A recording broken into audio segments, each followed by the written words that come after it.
GMNA uses artificial intelligence for generated speech, visuals, and production. AI-generated content may contain errors. Please verify important information before making decisions or taking action.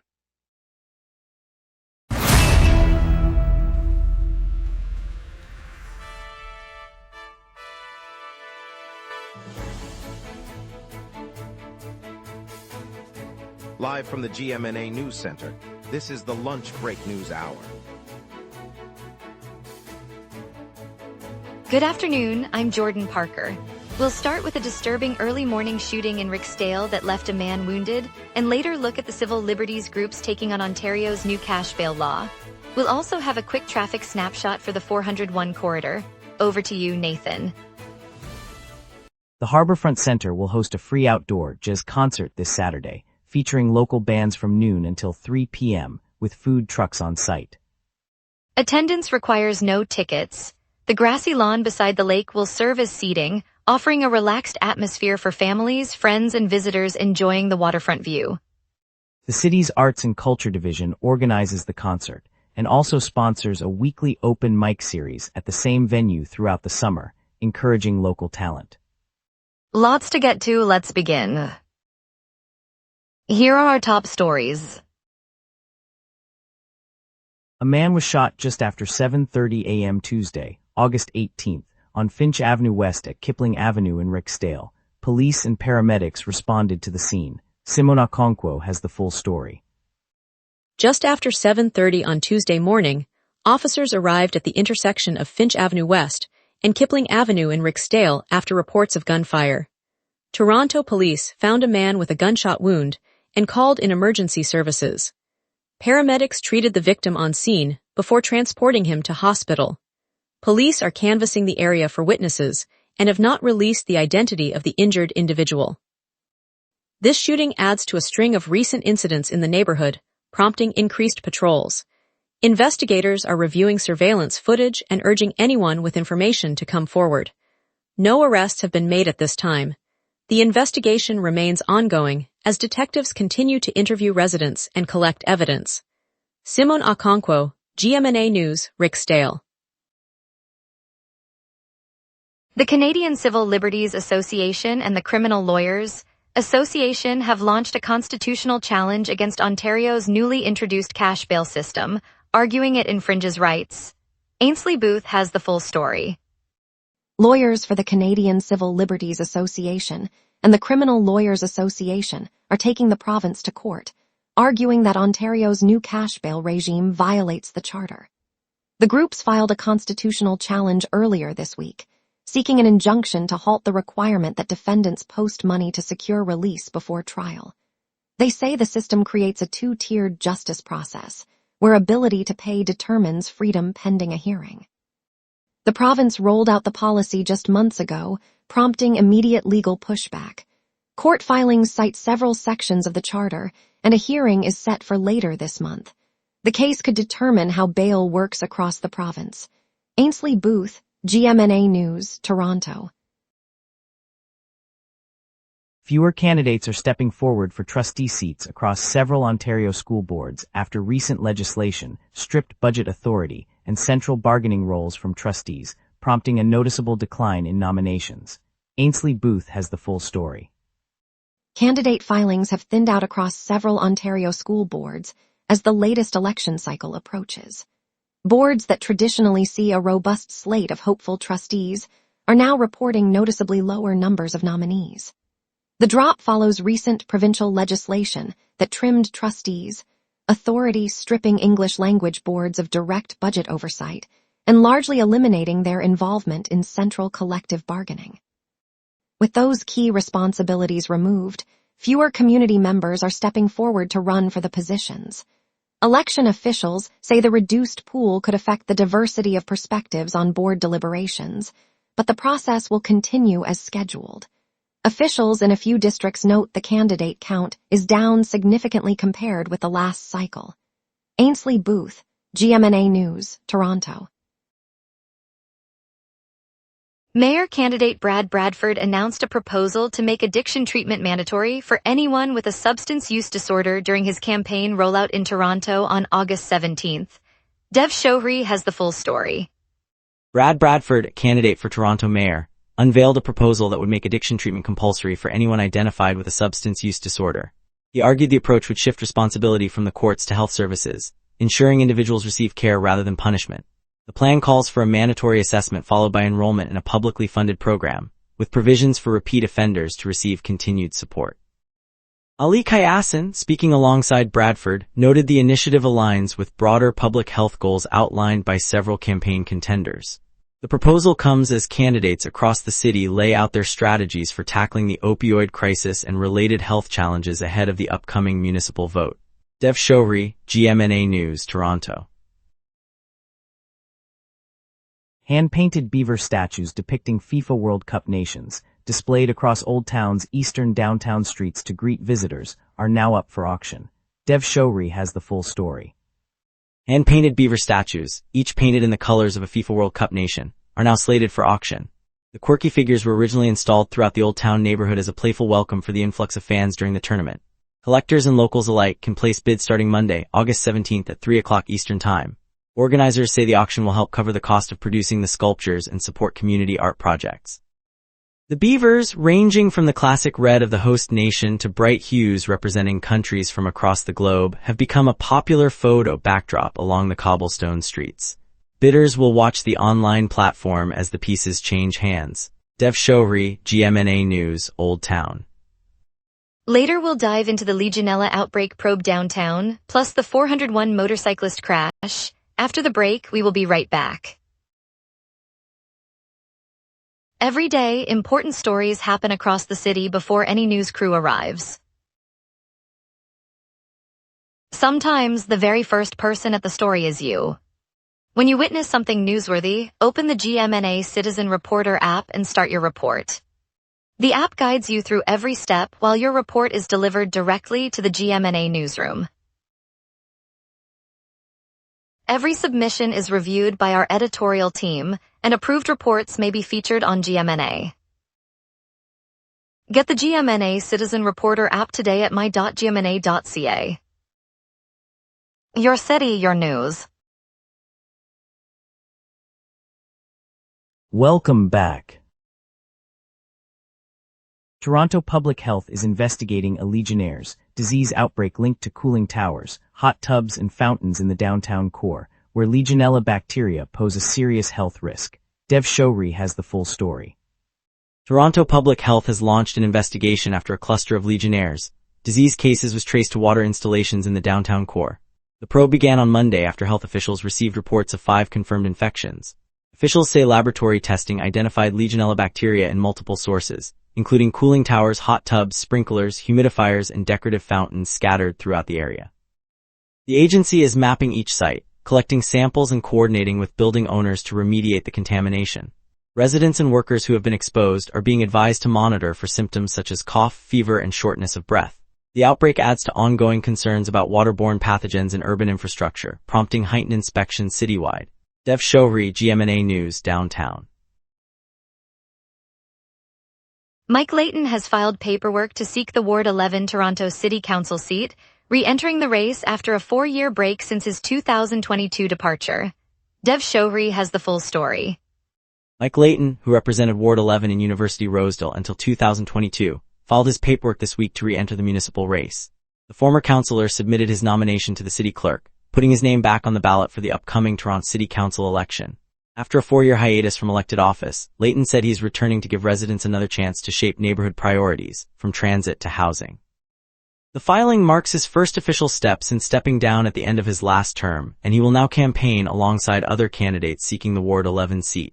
The filing deadline falls in early September, giving candidates a brief window to connect with voters before the spring campaign kicks off. Dev Shohri, GMNA News, University Rosedale. Ontario Provincial Police say a 53-year-old motorcyclist collided with a vehicle on the 401 eastbound express lanes near Winston Churchill Boulevard Monday around 4 p.m., sustaining life-threatening injuries and being transported to hospital. Ainsley Booth has the full story. At about 4 p.m. on Monday, a 53-year-old motorcyclist collided with a vehicle in the eastbound express lanes of the 401 near Winston Churchill Boulevard. Ontario Provincial Police arrived on scene, closed the lanes and directed traffic, while emergency crews extracted the rider. Paramedics reported life-threatening injuries and rushed the motorcyclist to hospital. The crash caused a temporary shutdown of the express lanes, with traffic diverted onto adjacent routes. Police are investigating the cause of the collision and have asked drivers to stay clear of the work zone. No other vehicles were reported injured. The highway reopened after several hours once the scene was cleared. Authorities will release further details as the investigation proceeds. Ainsley Booth, GMNA News, Mississauga. Ontario announced a 2027 ban on declawing, ear cropping, and devocalization of pets, while tail docking will remain permitted. The move tightens animal welfare regulations, though officials have not explained the exemption. Ainsley Booth has the full story. Ontario's new animal welfare law will bar 3 common cosmetic procedures on pets beginning in 2027. Veterinarians will no longer be allowed to perform declawing on cats, ear cropping on dogs, or devocalization, often called silent pigeon surgery, on any animal. The legislation leaves tail docking untouched, a decision officials have not publicly justified. Animal rights groups hailed the move as a step forward, while some breeders warned it could limit traditional breed standards. The province says the changes aim to tighten standards for pet care, but the exemption for docking remains a point of debate among stakeholders. The law takes effect in 2027, giving clinics time to adjust practices. The announcement was made at a press conference outside the Legislative Building on Queen Street. Ainsley Booth, GMNA News, Toronto. Vaughan mother Amy Jones says her son Elijah has endured a 6-year wait for Ontario's autism assessment program, highlighting the province's chronic backlog and uncertain timeline for families. Ainsley Booth has the full story. After more than 3 years of waiting, Amy Jones finally received a slot for her son Elijah in the provincial autism program. She says the family has been navigating a maze of paperwork and repeated phone calls, with each appointment pushed further back. Doctors she consulted confirmed the province's assessment queues are at capacity, and therapy slots are similarly scarce. The provincial program's website lists no definitive timeline for new openings, and families across the region report similar delays. Jones expressed frustration that her son's developmental milestones are slipping while the wait drags on. The province has pledged to expand capacity, but no concrete dates have been set. Local advocacy groups say the backlog affects dozens of families in Vaughan and neighboring towns. Ainsley Booth, GMNA News, Vaughan. Now let's hand it over to our meteorologist for the afternoon outlook. Stay tuned. A weakening ridge and an incoming jet stream are reshaping Toronto's midday heat into a cloudy evening. On this date, Toronto once baked to a record high of 30.5 degrees Celsius back in 2011, a blistering peak that rode the tail of a late summer heat wave. The opposite extreme fell to 11.8 degrees in 2007, when an Arctic dip plunged the city into an unseasonal freeze. By contrast, today's climatology hovers around a high of 23 and a low of 15. Underscoring how today's 22 degrees feels modest against those historic outliers. Scanning the live radar, the map is completely clear across southern Ontario. No rain echoes are visible, and the western jet stream is steering any moisture well north of the city. With pressure falling but the air mass remaining dry, the atmosphere is stable through the afternoon. Expect this quiet pattern to hold until the next system approaches later tonight, then the clouds will begin to thicken. At noon, the temperature sits at 22 degrees under a clear sky, with a gentle west wind of 6 kilometers per hour. The falling pressure signals an incoming trough, while the jet stream overhead races westward at roughly 120 kilometers per hour, injecting cooler air aloft. By mid-afternoon, temperatures climb to 24 degrees as sunshine builds, but the jet's push will usher in mid-level clouds, turning the sky overcast by 3 p.m. The UV index reads 7, and the wind will gust up to 18 kilometers per hour from the southwest as the trough slides east. No weather alerts are active, and precipitation remains unlikely through the evening, though clouds will linger after sunset. Wednesday brings a mild high of 23 degrees and a low of 15, but a 40% chance of rain means showers could punctuate the afternoon. Thursday sharpens the warmth with a high of 25 and a low of 15, and the sky stays clear, offering the warmest single-day stretch. Friday cools slightly to a high of 24 and a low of 15 under overcast conditions, a prelude to the weekend's moisture. Saturday sees a high of 25 and a low of 18, with a 65% chance of light rain that should arrive after midday and linger into the night. Sunday rounds out the period at a high of 20 and a low of 16, accompanied by a 60% chance of light rain, keeping the atmosphere damp through the evening. And that's your weather. Remember, the lunch break is also available as a podcast. Listen anytime on Spotify or wherever you get your podcasts. Up next, traffic updates for the commuter routes, a preview of tonight's lineup, and the Blue Jays playoff push analysis. We will be right back.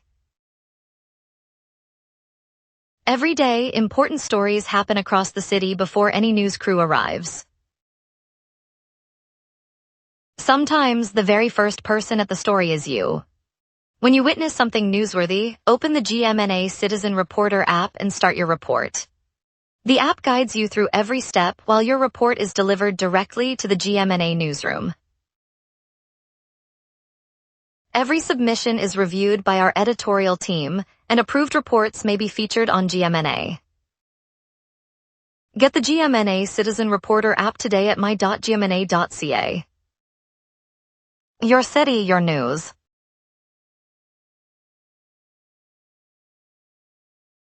Highway 4, the Don Valley Parkway, and the Gardner are flowing freely this morning. Bloor Street, Yonge Street, and Queen Street show normal speeds, with travel times close to usual. No accidents or roadwork are reported across the city. All major subway lines, streetcars, and regional GO trains are running on schedule. That means commuters can expect a smooth ride into the downtown core. Looking ahead, traffic typically builds after lunch as schools let out and office workers head home. Expect a gradual increase on the 401 eastbound around the Scarborough Junction, and on Highway 47 near the interchange with the 401. Construction on Lakeshore Road westbound will continue through the afternoon, adding a few minutes of delay near the Roncesvalles intersection. Drivers should allow extra time on those corridors, but overall the network remains clear. The headline for this week is BTS's long-awaited Toronto concert, the K-pop phenomenon set to hit the city later this week. Fans can expect a high-energy show that will dominate social feeds and sell out quickly, so keep an eye on ticket alerts. Next up, Ed Sheeran is rolling into town, bringing his acoustic pop blend to a Toronto venue before the month's end. He'll be performing new tracks alongside beloved hits, a must-see for anyone who grew up with his chart toppers. Also on the radar, Simple Plan will deliver their signature pop-punk punch, offering a nostalgic night for early 21st century fans. Finally, the BTS Army Food Drive kicks off ahead of the concert, inviting supporters to donate non-perishables and help local families while the hype builds. It's a chance to give back and be part of the buzz surrounding the biggest tour of the summer. And now here's Marcus with sports. Late-season drama ignites as Toronto's Blue Jays chase that elusive wild card. The Blue Jays have surged into wild card contention, and Nick Ashbourne highlights hidden levers, elements that don't show up in the box score, that could tip the balance. Those under the radar advantages may decide whether Toronto clinches a postseason spot or falls short. Toronto's offense sits 10-6 this month, but the collective line sits with an average of 3.7 runs per game. Alejandro Kirk shines, posting a .378455533/ in 14 games, positioning him as the hot-handed catalyst the lineup needs. Ian Finlayson reminds us the American League's current weakness makes a wild card run historically easier, and the Blue Jays are poised to exploit that landscape. By measuring today's push against past seasons, Toronto can gauge how far this advantage can carry them into October. Stay tuned, the stretch run promises every twist a fan craves. Thanks, Marcus. Sweat and Tonic expands to Yorkville, bringing Toronto's first high-capacity group strength studio to the upscale corridor. The Canadian fitness and wellness hub, known for its science-backed classes, will open its doors in October 2026, offering a spacious, communal strength training floor that can host dozens of participants at once. The new location creates a dozen new jobs for local trainers and adds a modern, inclusive workout space to a neighborhood traditionally known for luxury retail. Residents will now have a place to sweat, connect, and build resilience without leaving the neighborhood. It's a reminder that Toronto's health and community thrive when innovative fitness meets everyday people and inspire a stronger future. Coming up, Ontario mayors demand extra provincial and federal support for homelessness solutions, plus Premier Ford's response at the AMO conference. Every day, important stories happen across the city before any news crew arrives. Sometimes the very first person at the story is you. When you witness something newsworthy, open the GMNA Citizen Reporter app and start your report. The app guides you through every step while your report is delivered directly to the GMNA newsroom. Every submission is reviewed by our editorial team, and approved reports may be featured on GMNA. Get the GMNA Citizen Reporter app today at my.gmna.ca. Your city, your news.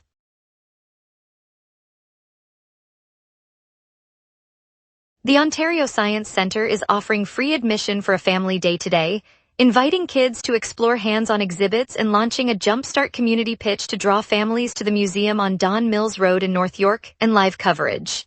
Carl Dumont is there. Carl Dumont.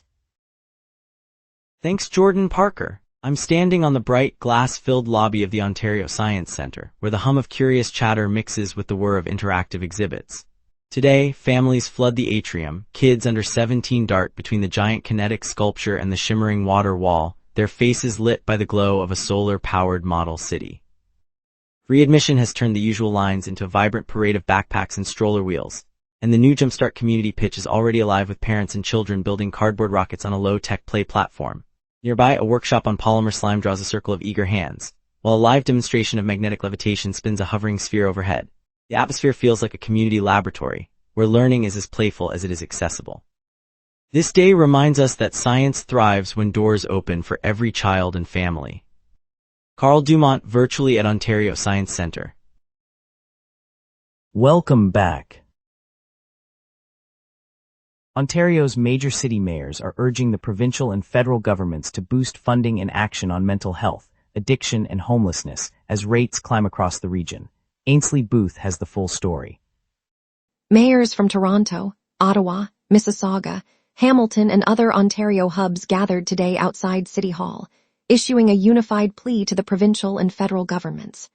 They warned that shelters are at capacity, with lines stretching around the block and wait lists growing daily. Officials said mental health and addiction services are stretched thin, leaving many residents without safe places to stay. The coalition called for immediate funding boosts, faster housing approvals, and expanded treatment programs to stem the rising tide of homelessness across the province. Provincial leaders have yet to outline a concrete plan, while federal representatives were urged to match provincial commitments. The mayors pledged to keep pressure on policymakers until resources flow to the front lines. Ainsley Booth, GMNA News, Toronto. Premier Doug Ford spoke to Ontario mayors and municipal leaders at the Association of Municipalities of Ontario conference in Ottawa on August 17th. He outlined provincial priorities for local governments. Ainsley Booth has the full story. Premier Doug Ford took the podium at the Association of Municipalities of Ontario conference in Ottawa on Tuesday, speaking to a packed hall of mayors and municipal officials from across the province. In his remarks, Ford outlined the provincial government's priorities for municipal funding, infrastructure investment, and public safety, noting recent budget allocations and upcoming policy reviews. He thanked the attendees for their work on the front lines of local services and pledged ongoing collaboration between Toronto, Ottawa, and smaller communities. The gathering, which runs through Thursday, includes workshops on climate resilience, transit planning, and affordable housing. Municipal leaders responded with brief statements, emphasizing regional challenges and opportunities. Organizers said the event aims to foster dialogue and share best practices among Ontario's diverse municipalities. Ainsley Booth, GMNA News, Ottawa. Thanks for joining us, Toronto. It's been a pleasure sharing today's stories, from the surprising auction of the FIFA World Cup beaver sculptures to the important discussions on public health. We appreciate your time and look forward to bringing you more insight tomorrow at the lunch break. See you then.